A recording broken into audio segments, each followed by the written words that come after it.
কোচবিহারের চ্যাংড়া বারান্দায় শুভেন্দু অধিকারীর পরিবর্তন সংকল্প যাত্রার অনুমতি দিল হাইকোর্ট। শনিবার কোচবিহারের চ্যাংড়াবন্ধায় পরিবর্তন সংকল্প সভার আয়োজন করেছে বিজেপি।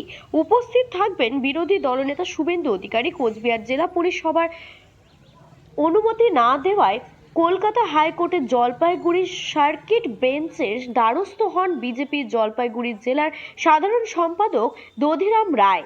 এদিন মামলা সার্কিট বেঞ্চে ওঠে। বিচারপতি কৌশিক চন্দ্র দুপুর 2টো থেকে 4টে পর্যন্ত সভা করার অনুমতি দিয়েছে বলে বিজেপির আইনজীবী জনার্দন কেরাল জানান।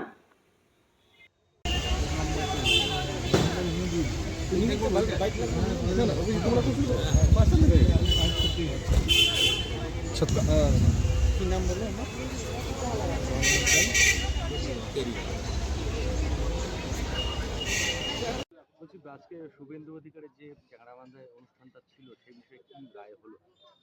আমাদেরকে পারমিশন দেওয়া হয়েছে কোর্টের কাছ থেকে। কোর্ট আমাদের অ্যাপ্লিকেশনটাকে অ্যালাউ করলো, আর কালকে আমরা স্মুথফুলি পিসফুলি আমাদের র্যালিটাকে হোল্ড করতে পারবো। কি অভিযোগ ছিল মূলত আপনাদের রাজ্য সরকারের বিরুদ্ধে?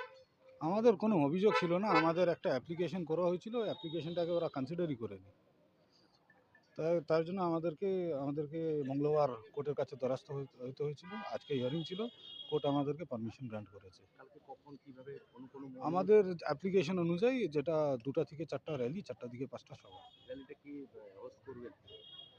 আমাদের পেটিশনার যিনি ছিলেন জলপাইগুড়ি সাংগঠনিক জেলার যে সাধারণ সম্পাদক দধিরাম রায়, উনি অ্যাপ্লিকেন্ট ছিলেন এখানে।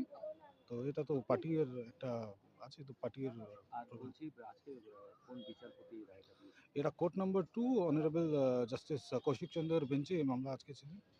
উনি আমাদেরকে পারমিশন গ্রান্ট করেছেন।